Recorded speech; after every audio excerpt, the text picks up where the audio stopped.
आप दोनों की बात हो गई। राजीव रंजन जी, मेरा सीधा सवाल है आपसे, एक लाइन में जवाब चाहूंगा, क्योंकि कई सारे लोग बैठे हुए हैं, सुधांशु मित्तल जी बैठे हुए हैं मेरे साथ अवधेश जी बैठे हुए हैं, सब लोग बैठे हुए हैं। एक लाइन में सीधा और ऑनेस्ट जवाब। मैं नेता नहीं हूं, मुझे ना पद चाहिए, ना गद्दी चाहिए, ना कुर्सी चाहिए, ना कुछ चाहिए।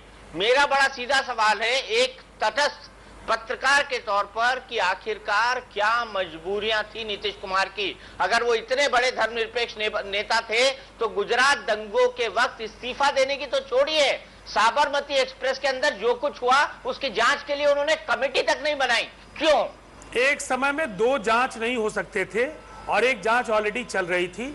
2 जांच एक तरह से में लिखा है, न्यायिक नहीं, ये कौन से कानून में लिखा है? न्यायिक सलाह थे, उसके हिसाब से एक समय में 2 जांच नहीं हो सकते हैं। इस पर आप किसी विधिवेत्ता से सलाह ले लीजिए। उन स्थितियों में यही कंसल्टेशन प्रोसेस में बात आई थी। एक जांच जब चल रही है तो दूसरी जांच नहीं हो सकती।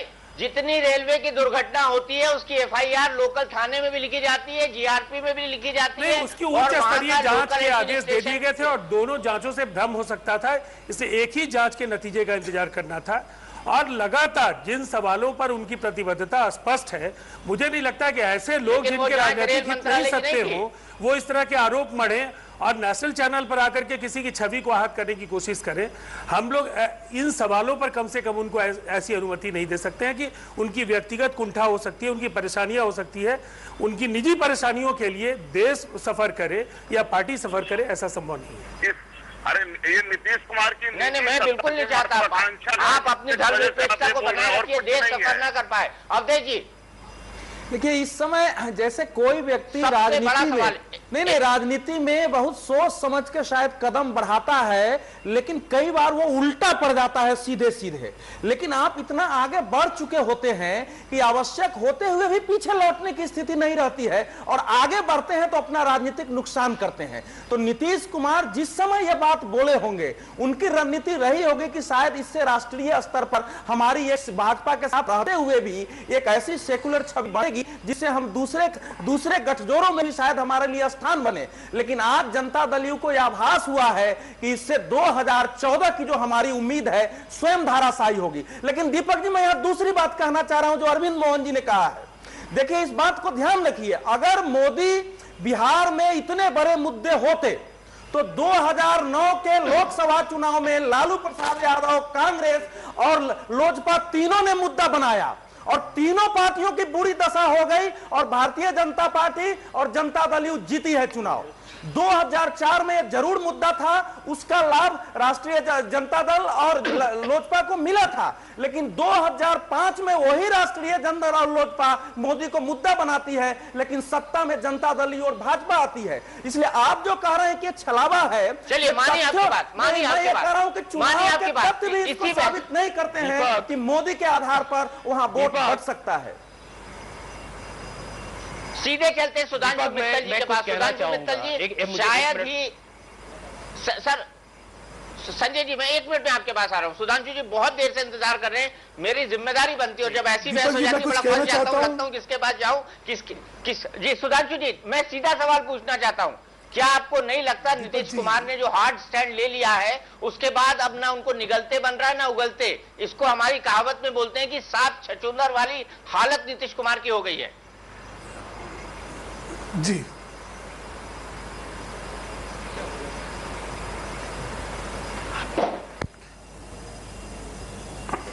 सुधांशु जी, मुझे अभी तक तो ये सारा विवाद ही नहीं समझ आ रहा है।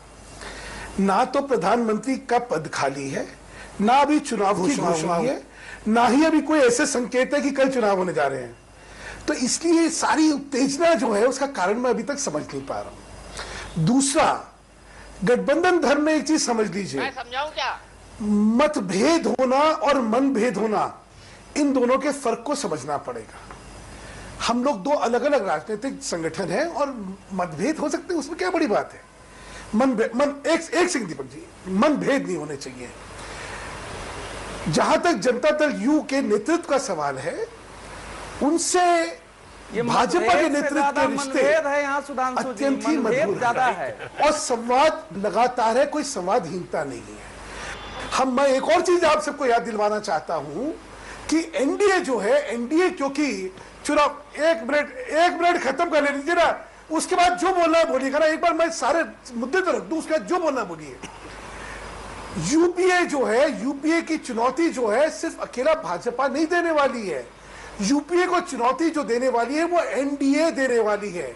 और एनडीए का कन्वीनर कौन है? जनता दल के राष्ट्रीय अध्यक्ष जो अब की बार तीसरी बार चुने गए हैं, जिनको मैं बधाई दे रहा हूं तीसरी बार चुनने पे। ऐसी स्थिति के अंदर जिन जिन स्थितियों की आप लोग परिकल्पना कर रहे हैं, जिन चर्चाओं की हाइपोथेटिकल डिस्कशन चल रही है, मोदी आ जाएंगे, ये होगा, वो होगा, नहीं होगा, अरे भाई भाजपा को अपना नेतृत्व तय कर लेने दीजिए, उसके बाद एनडीए के सामने हमारे को जाने दीजिए। एनडीए के ऑब्जेक्शंस हैं, नहीं है, क्या है क्या नहीं है, पहले आने तो दीजिए। सूत पर कपास लट्ठम लट्ठा, ये जो है राजनीति में, ये सर सूत भी है, कपास भी है, जुलाहे भी है, लट्ठम लट्ठा भी है। इसीलिए यही रहे हैं जनता दल और भाजपा कर रही है लट्ठम लट्ठा, हम लोग थोड़े कर रहे हैं। नहीं, इसके साथ में एक जानकारी सुधांशु जी को और देना चाहता हूं। सुधांशु जी, कल का जो डिस्कशन है वो बहुत महत्वपूर्ण है और उस डिस्कशन के अंदर प्रधानमंत्री कौन होगा और कौन नहीं हो सकता, इस पर चर्चा होगी। और अभी अभी मेरे वॉच पर खबर आई है, जो मेरा ब्रेकिंग न्यूज है वो फ्लैश किया है, वो ये है कि नीतीश कुमार अरुण जेटली जी के घर खाना खाने जा रहे हैं। आपको लगता है कल हंगामा कम होगा? नीतीश कुमार जी को समझा पाएंगे अरुण जेटली?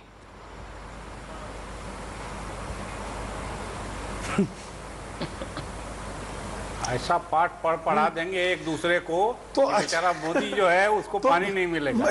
मैं आपको यही समझा रहा हूं, मिलने वाला है। जिन चीजों के आप कयास लगा रहे हैं हो तो जाने दीजिए।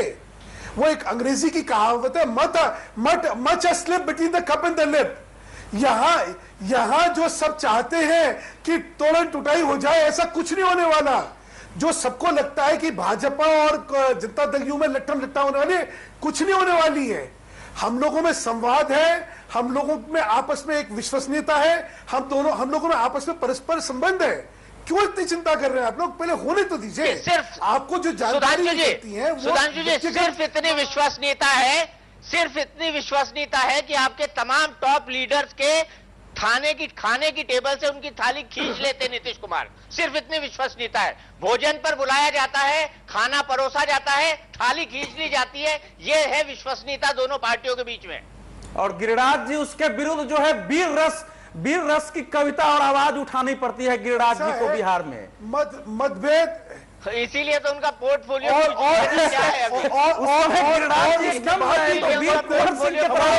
रहे थे। हमारा 17 साल का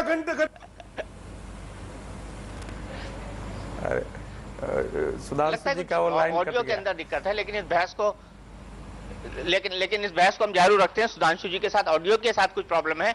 जनता दल यूनाइटेड की मीटिंग अभी खत्म हुई है और मेरे साथ चंद्रा सिंघवी जी जुड़ रहे हैं, जो कि जनता दल यूनाइटेड के महासचिव है, जाना माना चेहरा है पार्टी के। इनको मैंने खासकर इसलिए बुलाया है कि गुजरात इलेक्शंस के प्रभारी थे और गुजरात इलेक्शंस को जितनी नजदीकी से जनता दल यूनाइटेड की नजरों से उन्होंने देखा है, उतना किसी ने नहीं देखा होगा। चंद्रा सिंघवी जी, आपकी पहले से भविष्यवाणी थी कि नरेंद्र मोदी जीत रहे हैं। भविष्यवाणी आपकी सच साबित हुई। आपने 10 दिन पहले मुझे बता दिया था कि वो जीत रहे हैं, उनको कोई नहीं रोक सकता। अब मैं कह रहा हूं वो प्रधानमंत्री बन रहे हैं, उनको कोई नहीं रोक सकता। आपकी पार्टी कैसे रोक? ये मेरा विषय नहीं बना ना अभी तक। जब मुझे मेरी पार्टी इसके लिए अधिकृत कर देगी कि चंद्रा जी आप इसका फैसला करके बताओ कौन बनेगा, तब मैं इसका जवाब दूंगा। वहां तो गुजरात में मुझे प्रभारी बना के भेजा था, मेरी जिम्मेदारी थी। मैंने पूरा चुनाव लड़ा, एक जगह गया, रथ यात्रा निकाली, पूरे आदिवासी इलाकों में गया और जाने के बाद मैंने कहा था तकरीबन 110-15 के बीच में मोदी जी की सीटें आएगी। क्योंकि जब मैं कोई जवाब देता हूं तो भूल जाता हूं मैं किस पार्टी का हूं। वह मेरे अपने सत्य चरित्र और अपनी निष्ठा के हिसाब से, अपने व्यक्तित्व के हिसाब से जवाब देना पड़ता है। भूल जाइए आप, मैं जवाब मांग रहा हूं। आपने कहा आप जब जवाब देते हैं तो भूल जाते हैं। आप ये बताइए नरेंद्र मोदी सेक्युलर है कि? एक बात बताऊं साहब, कोई आप हाँ या ना, नरेंद्र मोदी सेक्युलर है या नहीं? मैं जवाब दूंगा। लीडिंग क्वेश्चन में पूछिए आप। लीडिंग क्वेश्चन, लीडिंग सवाल पूछना तो पत्रकार का काम होता है, नौकरी चलती। लीडिंग क्वेश्चन को टालना एक राजनीति का काम होता है। आपने आप ये बताइए कि नरेंद्र मोदी धर्मनिरपेक्ष है या नहीं? मेरी पार्टी 10 बार इस बात को कह चुकी है कि हमारी पार्टी धर्मनिरपेक्षता के सिद्धांतों से समझौता नहीं करेगी। नहीं, नरेंद्र मोदी धर्मनिरपेक्ष है या नहीं? मैं उस यूनिवर्सिटी का वाइस चांसलर नहीं हूं जो धर्मनिरपेक्षता का प्रमाण पत्र बांटती है। फिर आप दूसरी पार्टियों को वैसे प्रमाण पत्र मैंने कब दिया? आप कह रहे हैं ना हमारी पार्टी धर्मनिरपेक्षता से समझौता नहीं करेगी, तो आपकी पार्टी को किसने सर्टिफिकेट दिया कि आप धर्मनिरपेक्ष हैं? हम कहते नहीं मत दीजिए, आम जनता दे देगी, आप मना कर दीजिए। आप अपने लिए अलग डंडा, दूसरों के लिए अलग डंडा, वही एजेंडा है। मैं कहता हूं जिस बात का फैसला जनता कर सकती है उस बात का फैसला व्यक्ति नहीं कर सकता। और इसलिए फैसला वही होता है जो आम जनता करती है। जनता से पूछ लो, मुझे क्यों पूछते हो? कोई आदमी किसी की नजर में कैसा, किसी नजर में, जनता से पूछ लो। मेरी पार्टी का जो भी रिस्पांस इस प्रश्न के जवाब में आया, जो आपने जिसके लिए मुझे बुलाया, आज तक मेरी पार्टी के अध्यक्ष ने एक ही बात कही कि फैसला निर्णय से होगा, कार्य समिति में होगा, प्रस्ताव पारित होगा, तब वो अधिकृत होगा। पर कई लोग कई बात कहते हैं। अच्छा ये बता, for a matter of fact ये बता दीजिए कि कल भी डिस्कशन होना है, कल भी चर्चा होनी है, कल क्या प्रधानमंत्री का मुद्दा डिस्कशन पे आएगा और इस पर वोटिंग होगी या सर्वसम्मति से पास होगा? क्या प्रस्ताव एज ए महासचिव आपने बनाया है? हमने प्रस्ताव अभी बनाया ही नहीं है, बन रहा है। अच्छा ठीक है, बन रहा है, क्या बन रहा है बता दूंगा। आप मेरे जैसे जिम्मेदार आदमी से गैर जिम्मेदार जवाब की उम्मीद मत करिए। नहीं, मैं तो जिम्मेदार जवाब की उम्मीद कर रहा हूँ। पार्टी के वरिष्ठ महासचिव, तो जिम्मेदार जवाब की उम्मीद कर रहा हूँ, जनता भी आपको जिम्मेदार मानती है। हमारी पार्टी के एक महासचिव केसी त्यागी जी ने कहा कि 5-6 महीने का टाइम देंगे। उनको बहुत डांट पड़ी। तो 1 मिनट, उनको डांट पड़ी। मैंने उस पर क्या कमेंट किया मालूम है? अधिकृत स्टेटमेंट केवल शरद यादव दे सकता है। The only president of the party जो समन्वय के वो विशेषज्ञ हैं जो पूरी संसद में विरोधी विचारधाराओं के बावजूद संसद चला देते हैं। मेरी पार्टी का प्रेसिडेंट समन्वयवाद का सबसे बड़ा प्रतीक, धर्मनिरपेक्षता का भी प्रतीक, पार्टी के हितों का issue, he knows and when he will say I will repeat it. You don't repeat him, आप उनको मत रिपीट कीजिए, आप अपनी मूल भावनाओं को बताइए। अगर आप चाहते तो किस तरह का प्रस्ताव? पार्टियों के बंधन में मूल भावनाएं बंदी होती है। मैं पार्टी का डिसिप्लिन आदमी हूं, मेरे कई विचार बंद आ सकते हैं। जनता दल कोई कहता है जनता दल यूनाइटेड और डिसिप्लिन, तो लोग हंसने लगते हैं। आप लोग हंसते होंगे, मैं जनता दल में नहीं, जिस पार्टी में रहता हूं, मैं तो कईयों में रहा हूं, मैं तो डिसिप्लिन को मेरे जीवन का आधार मानता हूं। अब मुझे बात कहनी है, मैं अध्यक्ष जी को कहूंगा, शरद यादव से कहूंगा, आपको क्यों कहूंगा, मीडिया को क्यों कहूंगा? मीडिया को अच्छा ये बात बता दीजिए, खाली मीडिया को इतना ही बता दीजिए, कल प्रधानमंत्री पद के मुद्दे पर क्या कोई प्रस्ताव आएगा और पास होगा? मैं इतना जानता हूं कि ऐसी कटुतापूर्ण वातावरण में मेरी पार्टी के अंदर एक बात होकर के प्रस्ताव हमारी पार्टी में जो आएगा, हम लोग झगड़ा नहीं करने वाले हैं। हमारी पार्टी प्रधानमंत्री पद पर आएगा। नीतीश कुमार और शरद जी मिलकर वरिष्ठ नेताओं से बात करके जब वो फैसला कर लेंगे तब प्रस्ताव आएगा, और जब वो प्रस्ताव आएगा तो वाद विवाद का विषय बने, मेरी इसको उम्मीद नहीं है। माना मैंने वाद विवाद का विषय नहीं बनेगा, लेकिन जो प्रस्ताव आएगा वो प्रधानमंत्री पद से जुड़ा होगा, नरेंद्र मोदी से जुड़ा होगा। जिस चीज को मैंने पढ़ा ही नहीं, आप मुझे स्वप्निल प्रश्नों से कल्पलोक की यात्रा करवा रहे हो साहब, जो है ही नहीं प्रश्न। मैं तो चाहता हूँ यथार्थ लोक में रहे। यथार्थ लोक में यही है कि अभी कुछ है ही नहीं, आएगा तो बोलूंगा। मैं ऐसे काल्पनिक प्रश्नों को लेकर के राजनीति के स्वप्न लोक में आपके साथ घूमूं या विचरण करूं, ये मेरी आदत नहीं है। आपको लगता नहीं कि जेडीयू इस मसले पर सांप छछूंदर वाली हालत में हो गई है?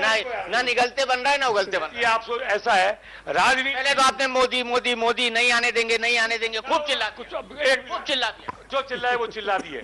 मैं आपसे इसका सही जवाब दे रहा हूं। राजनीति एक लिबरल ऑर्गेनाइजेशन की तरह काम करती है। 1 घंटे में विचार आया, बदल दिया गया। क्यों? आप कपड़े बदलते हो, आप अखबार बदलते हो, लोग पार्टियां बदलते हैं, हमें विचार बदलने का अधिकार नहीं है क्या? जब जैसा सिचुएशन आई, जब वैसे विचार पनपे, जैसे विचार फिसल, ये तो बड़ी खतरनाक बात बोल रहे हैं आप। फिसल गए तो हर गंगे, फिसल गए तो हर गंगे। राजनीति का तथ्य है, राजनीति झूठ नहीं है, राजनीति जड़ नहीं है, राजनीति चैतन्य है, राजनीति डेड बॉडी नहीं है। इसीलिए कहते हैं राजनीति में कभी किसी पे भरोसा नहीं करना। भरोसे की बात ही नहीं है, विचार करना ही नहीं चाहिए भरोसा, पूरा भरोसा करो हम पे, हमारा ये सिद्धांत मान के चलो। अच्छा, अगर मैं आप पे भरोसा करूं तो आप ये बताइए कि कल के प्रस्ताव में मोदी और प्रधानमंत्री पद शब्द का जिक्र आएगा? अगर आप मेरा भरोसा करते हो, मेरी बात मानते हो, तो मैं राय दूंगा कि इस सवाल को मेरे बाद भी सिवा शरद यादव के आप किसी से न पूछिए। नहीं, मैं तो आपसे पूछ रहा हूँ, आप महासचिव है पार्टी के, आप महासचिव है पार्टी। मैं हूँ पार्टी का, इतना जानता हूँ। तो केसी ने एक बात कही, वो बात मुझे समझ में आती है। 17 साल से गठबंधन है, ये केसी जी ने कहा। एक हमारे और हैं, उन्होंने तिवारी जी ने कुछ और कह दिया था। आपने कभी मेरे मुंह से ऐसी बात सुनी? मैं एक ही बात कहता हूँ, ये एक पार्टी है जिसका नेतृत्व तो शरद यादव। मैंने सुनी है, जब भैरव सिंह शेखावत के लिए पूराराम की तलवार निकाल दी थी आपने 1995 में, सुना है मैंने, वो सुना था तो सुना है ना, पर उस पर मैं सुना था मैंने। वो उस समय मुझे स्वतंत्रता थी, आज मुझे क्या अधिकार है? मैं शरद यादव का एक कार्यकर्ता मानता हूं, मैं अपने आप को नीतीश और शरद जी के बाद एक जो उनसे कनिष्ठ कार्यकर्ता मानता हूं। मेरी बात यह है कि जो फैसला किया जाएगा, जो अधिकृत होकर के आएगा, उसी पर आप कमेंट करिए। अफवाहें उड़ती है गलत बातों से। अफवाहें तो आपकी पार्टी के लोग ही उड़ाते हैं। तो मैंने कब कहा कि मेरी पार्टी में सबके सब धर्मात्मा है? मैंने ये कहा सब पाप, मैं कहता ही नहीं। अगर धर्मात्मा नहीं है तो क्या है? कैसे भी लोग हैं, किस तरह? हर तरह के लोग हैं, मसलन पार्टी में हर तरह के लोग हैं, मसलन हर परिवार में हर तरह के लोग हैं। कुछ अच्छे हैं, कुछ क्रोधी हैं, कुछ जल्दी बोल देते हैं, कुछ सोच के बोलते हैं, कुछ गंभीरता से बोलते हैं, कुछ नहीं बोलते हैं। हर पार्टी में अलग अलग लोग हैं। इन विचारधाराओं का समन्वय पार्टी है, हमारी पार्टी डेड बॉडी नहीं है। चलिए मैं आगे चलता हूं। कई सारे लोग मुस्कुरा रहे हैं, इंतजार कर रहे हैं अपने फाइनल वक्त का। सिंघवी जी, मेरा सवाल बड़ा बहस जो थी वो ये थी कि क्या नीतीश कुमार की धर्मनिरपेक्षता एक छलावा है? आप कैसे बात किससे पूछ रहे हो? आपसे पूछ रहा हूं। मैंने पहली बात तो ये कि मैं व्यक्ति की धर्मनिरपेक्षता के बारे में बोलता ही नहीं हूं। व्यक्ति खुद बोलता है कि मैं धर्मनिरपेक्ष हूं। Who am I to challenge? मैं बोलता हूं, मान लीजिए कोई आदमी बोलता है कि मैं तो हिंदूवादी हूं, who am I to challenge? तो वो कहते हैं मैं धर्मनिरपेक्ष हूं, who am I to challenge? आप चैलेंज करिए ना। आपका कहना है कि मैं चैलेंज कर रहा हूं। 2002 में गुजरात में जब गोधरा के दंगे हुए थे, वो रेल मंत्री थे, उन्होंने इस्तीफा नहीं दिया। वो तो दो साल तक सरकार नहीं। मैं आपसे पूछ रहा हूं, आपसे पूछ रहा हूं, आप उनकी पार्टी के प्रतिनिधि? मैं उनकी पार्टी का प्रतिनिधि हूं, समझे, पर मैं अपने दिल की आवाज वो बोलता हूं जो मेरा दिल। इसका जवाब उससे पूछे। जब फिर मेरा वही सवाल, क्या क्या क्या नीतीश कुमार की धर्मनिरपेक्षता एक छलावा है? मैं एक बात आपसे पूछ रहा था, इस बात का कोई अर्थ ही नहीं है। इस पर यह प्रश्न तो गौण है, क्योंकि हमारी पार्टी में नीतीश कुमार की नहीं, मेरी पार्टी पूरी ही धर्मनिरपेक्ष है। नीतीश कुमार उसके पार्ट है। मोनोपोली नहीं है धर्मनिरपेक्षता। शरद यादव भी धर्मनिरपेक्ष है, मैं भी धर्मनिरपेक्ष हूं। हमारी पार्टी में बहुत से धर्मनिरपेक्ष हैं। इन सबका समन्वय मिलाकर हमारी पार्टी धर्मनिरपेक्ष है। चलिए बहस को आगे लिए चलते हैं। सबसे पहले संजय झा जी के पास। संजय झा जी, बहुत देर से आप सुन रहे हैं, चंद्रा सिंघवी जी सीधे सीधे बैठक से आ रहे हैं। बैठक का अंदाजा भी आप लगा सकते हैं कि किस तरीके से गर्मा गर्म बहस रही होगी पार्टी के अंदर कि कल उन्हें क्या करना है, क्योंकि एक फेस सेविंग स्टैंड तो लेना पड़ेगा। क्या आपकी नजर में नीतीश कुमार धर्मनिरपेक्ष हैं? देखिए, जब आपने ये प्रश्न पूछा था उनको कि आप ये बताइए कि नरेंद्र मोदी धर्मनिरपेक्ष है या नहीं, तो उन्होंने साफ तरीके से आपके टेलीविजन चैनल पे जवाब देने से इनकार किया है। इसका मतलब ये इनकी दुविधा का एक जवाब आपको साफ तरीके से मिल गया है। भारत के जो लोग ये चैनल देख रहे हैं उनको ये जवाब आ रहा है जेडीयू से। आप जरूर कुछ कहना चाह रहे थे, और चंद्रा सिंघवी जी जब बैठे हैं तो मुझे पता है कि आपका दिल कुछ ना कुछ कहने को जरूर बेताब हो रहा होगा। गया ही नहीं, उनको जवाब मिला ही नहीं।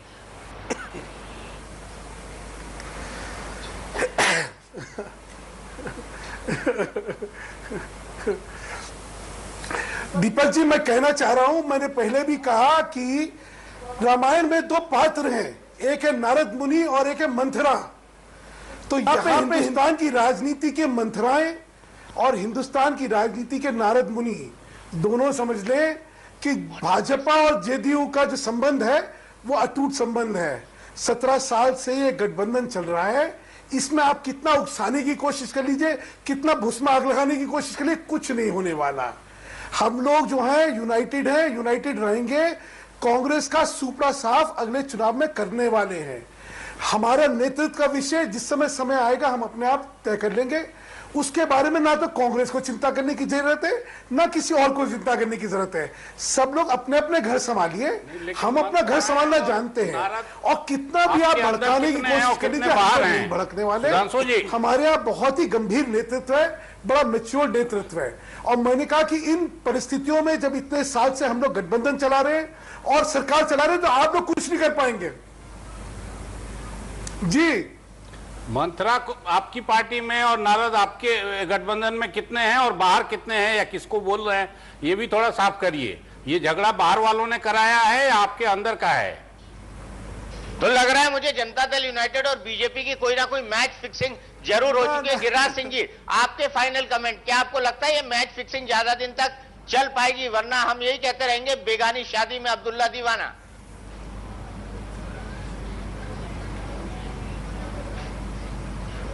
टिप्पणी करने के लिए स्वतंत्र हैं। इतना मैं कहूंगा कि भारतीय जनता पार्टी अपनी नीतियों पर चलता है और भारतीय जनता पार्टी जैसे कहा पूरी पार्टी पूरी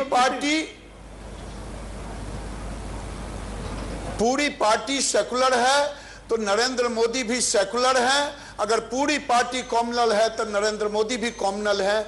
ये किसी का सर्टिफिकेट मुझे नहीं चाहिए और इसके सर्टिफिकेट की जरूरत नहीं है। जब वाजपेयी जी थे तो वाजपेयी जी पर भी यही आरोप लगता था, लेकिन देश की जनता ने सर्टिफिकेट दी। आने वाले चुनाव में भी देश की जनता सर्टिफिकेट देगी। ये आवाजें नहीं जा रहा है।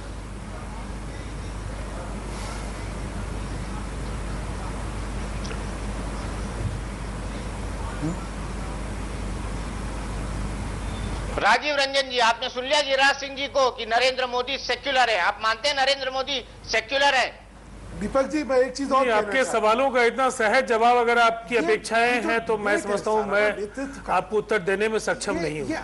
किसी व्यक्ति को लेकर के पहले भी हमारी पार्टी ने कोई बात नहीं रखी है, लेकिन पार्टी ने जो बातें रखी हैं उस पर पार्टी आज भी कायम है और अपनी प्रतिबद्धता के लिए जनता दल यूनाइटेड को देश जानता है और हमारा प्राण जानता है। उन मूल्यों की रक्षा के लिए हम आगे भी प्रयत्नशील रहेंगे।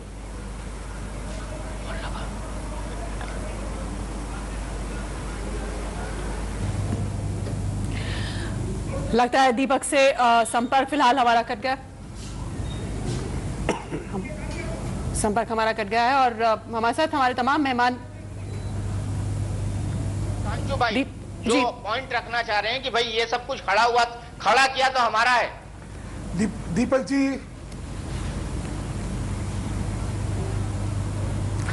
जी, मैं सिर्फ एक चीज कहना चाहता हूं, ये सारा संवाद इस बात पर निर्धारित करा जा रहा है कि एनडीए का नेतृत्व कौन करेगा।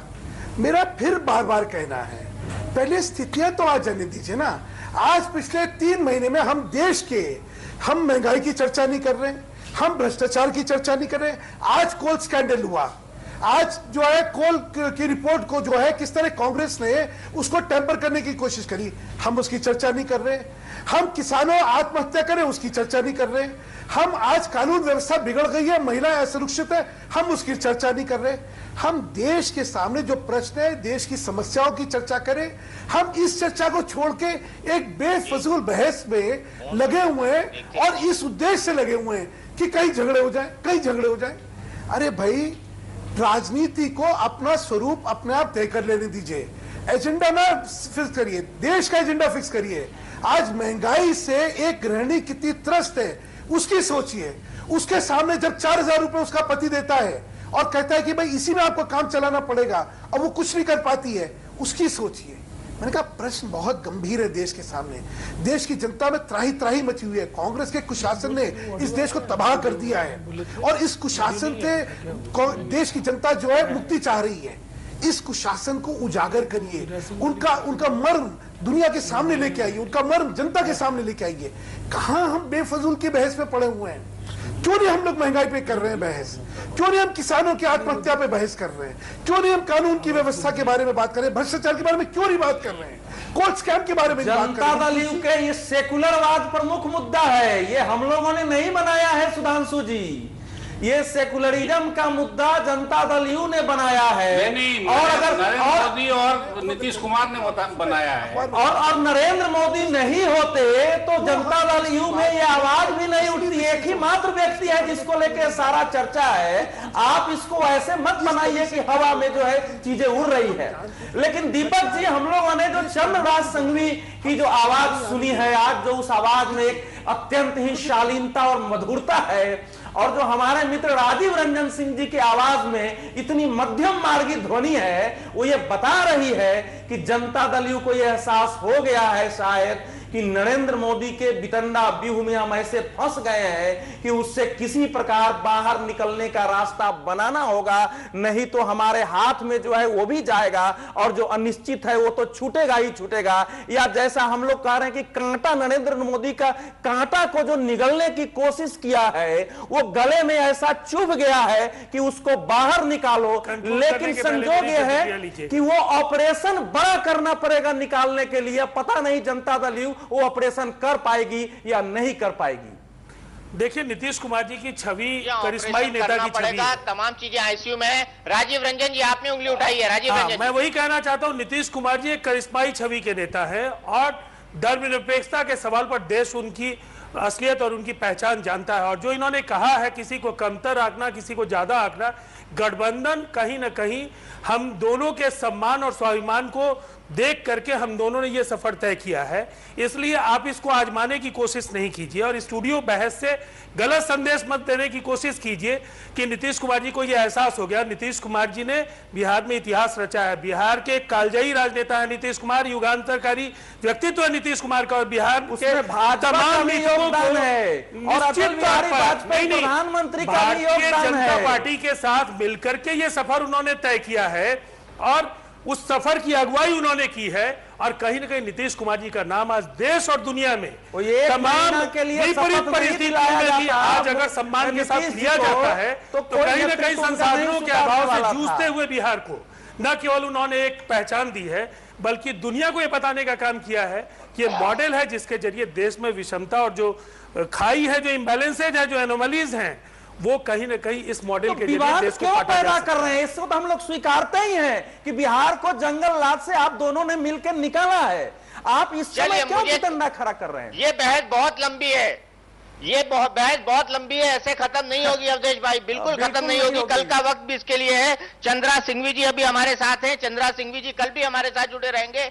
अब मुझे बताइए सर, वो प्रस्ताव जो लिखा जा रहा है उसके अंदर क्या है प्रधानमंत्री के बारे में, नरेंद्र मोदी के बारे में? प्रस्ताव जो लिखा जाएगा तब बताऊंगा। अभी तो कुछ जगह फुल स्टॉप, कुछ जगह कॉमा जरूर होगी। इसके अलावा मुझे नरेंद्र मोदी के नाम के आगे फुल स्टॉप है? मैं कैसे तो मैंने देखा ही नहीं। प्रस्ताव देखूंगा, प्रस्ताव पढ़ूंगा, प्रस्ताव को समझूंगा, तब आपको जवाब दूंगा। मैंने पहली बार कही थी, मेरा एक एक शब्द ऑथेंटिक होता है, इररिलेवेंट मैं बोल ही नहीं सकता। मतलब आज 4 से 6 महीने बोलने के लिए केसी त्यागी साहब को डांट पड़ी थी? पड़ी होगी। जिसने आपने कहा ऑथेंटिक होता है, बिल्कुल डांटी थी वो जानता होगा, जिसने डांटी खाई वो जानता। और आपने सुनी? मेरी नॉलेज में आपने सुनी? मैंने सुनी नहीं साहब। आपने नहीं ना, बिल्कुल नहीं। बुरा मत कहो, बुरा मत सुनो, बुरा मत। मैं एक बात बताऊं, मुझसे आपने जब भी सवाल पूछा है मैंने आपको बाई हार्ट जवाब दिया है, बाई माइंड नहीं दिया है। चलिए बाई हार्ट एक जवाब दीजिए, आखिरी सवाल है, बाई हार्ट दीजिएगा। बाई हार्ट, क्या नरेंद्र मोदी इस देश के प्रधानमंत्री बन सकते? मैंने आपसे एक बात कह दी, क्या देवगौड़ा बन सकता था? क्या इंद्र कुमार गुजराल बन सकता था? जिनके नाम होते हैं वो भी चर्चा में होते हैं, कुछ गुमनाम होते हैं वो भी चर्चा में होते हैं। कभी कहीं पर तीर होता है, कहीं पर निशाना होता है, कभी निशाना लग भी जाता है, कभी नहीं भी लगता है। इसलिए प्रधानमंत्री नेगेटिव एजम्पशन से बनेगा, पॉजिटिव नहीं बनेगा। नाम आप नरेंद्र मोदी को रूल आउट कर? मैं बोलता ही नहीं, मैंने कब रूल आउट किया? मैं किसी को नेगेटिव और मैं किसी को रूल नहीं, किसी का नाम आएगा कोई कहेगा मुझे मंजूर नहीं, किसी का नाम आएगा कोई कहेगा मुझे मंजूर नहीं। नाम हटते जाएंगे करते जाएंगे, तो सबसे कॉमन फैक्टर होगा वो बाद में आ जाएगा, वो देश का बना। कितना बड़ा निकम्मा है ये मैं कैसे कह सकता हूँ निकम्मा है कि नहीं है? जो कॉमन है वो एक्सेप्टेबल है। एक्सेप्टेबल कॉमन आदमी वही होता है, जो एक्सेप्टेबल आदमी होता है पॉलिटिक्स में, वो वही कॉमन वो होता है जो सबको समन्वय करता है, जो लवेबल होता है, सबको गले लगाता है। नीतीश कुमार जी, मैं ये नहीं बोला, मैंने कब कहा नो, मैं किसी का नाम लेता ही। फिर शरद यादव जी? मैं किसी का नाम नहीं लेता, आपके मुंह से नाम सुन रहा हूँ। I am very happy, I am very happy. चलिए आप अच्छा ये बताइए, प्रस्ताव पर डिस्कशन कल कितने बजे शुरू हो जाएगा ताकि हम अपने टीवी कैमरे चौकस रखें? हमारी जहां तक जानकारी है कल सारे प्रस्ताव डिस्कशन में आएंगे, सब पर विचार होगा। प्रस्ताव क्या है नहीं है, हाँ एक राजनीतिक प्रस्ताव है, एक विदेश मंत्रालय का प्रस्ताव है और कुछ संगठन प्रस्ताव है। इनकी हेडिंग के अलावा मुझे कोई जानकारी नहीं है। हेडिंग ही बता दीजिए। राजनीतिक प्रस्ताव यही है ना, राजनीतिक प्रस्ताव ही हेडिंग है, अंतर्राष्ट्रीय विदेश नीति का प्रस्ताव ही हेडिंग है। हेडिंग के अलावा जो बोलता है वो गलत बोलता है। और ऑथेंटिक केवल शरद यादव बोल सकते हैं, जो पार्टी के अध्यक्ष हैं। शरद यादव ही बोल सकते हैं। लेकिन दो चीजें यहां पर साफ है। पहली एक चीज तो ये साफ है कि जनता दल यूनाइटेड और बीजेपी दोनों के नेता जिस टोन में बात कर रहे थे नरेंद्र मोदी को लेकर, उस टोन में कमी आई है। और दूसरी बात ये कि कल की रात, आज की रात जो कयामत की रात होने वाली है, खासकर उन नेताओं के लिए जिनको एक राजनीतिक संदेश लिखना है नरेंद्र मोदी, बीजेपी, कांग्रेस वगैरह वगैरह सबको दिखाते हुए, उनको काफी मशक्कत करनी पड़ेगी कि वो बीच का रास्ता अब कैसे निकाले। क्योंकि जनता दल यूनाइटेड के लिए एक तरफ कुआं है तो दूसरी तरफ खाई। अब सवाल ये उठता है कि नीतीश कुमार किस तरफ कूदेंगे।